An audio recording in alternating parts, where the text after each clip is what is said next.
So much to talk about with Adam Creighton, the Washington correspondent for the Australian newspaper.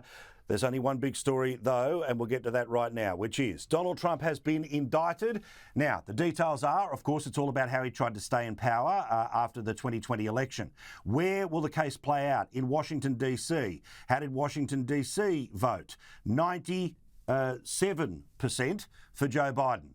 That's where the jury pool's going to come from. So it's difficult to say anything other than this, Adam.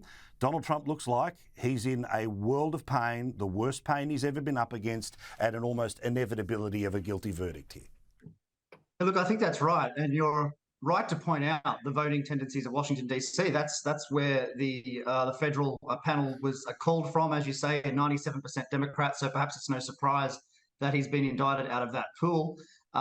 Clearly, a case like this is going to be appealed multiple times, and you'd probably think that when it goes to higher courts, it's going to be thrown out.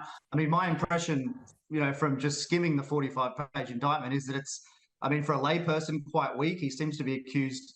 They're trying to criminalise a lot of things that he said, but you could just as easily argue that it's free speech. The First Amendment in the US is very important.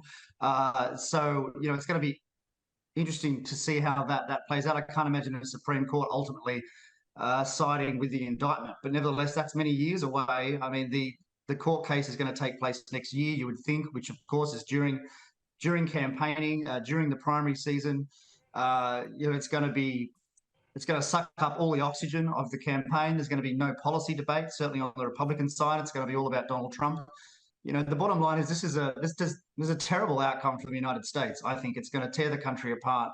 Like I said, I think it's a weak indictment. I think the documents indictment was much stronger. I think that's what most lawyers say. While on the other side of things, there are plenty of Republicans who believe that there is a there when it comes to Joe Biden, all relating to his son Hunter. But of course, the reality is, and I love these people who say, oh, there's no evidence, nothing at all, of course, suggests there's any impropriety about Joe Biden. Okay, well, let's go through this.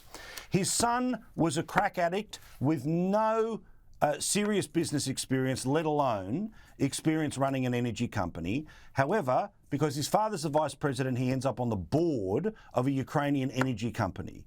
His business partners said that Joe Biden was on the phone 20 times in the middle of meetings. However, no business was being discussed. All of that, of course, to show the link between Hunter as the way back to the US government, therefore his relevance.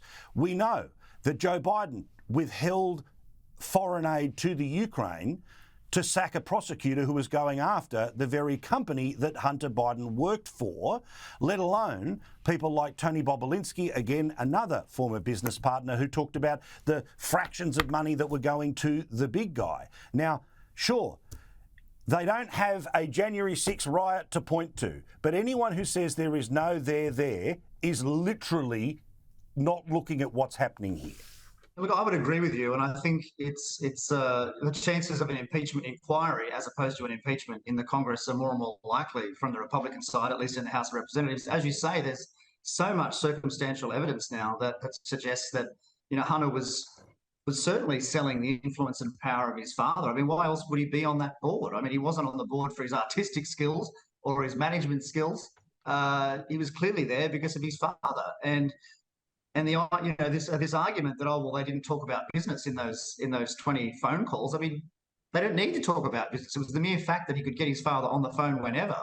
That's the real power. That's worth the $85,000 a month or whatever Hunter was being paid by the company. And, it's really interesting because this all stems back to that original phone call from Trump when he was president that he was impeached for, which actually may, prove in time to be related to the corruption of the Biden family. I mean, it's a spectacular story, this.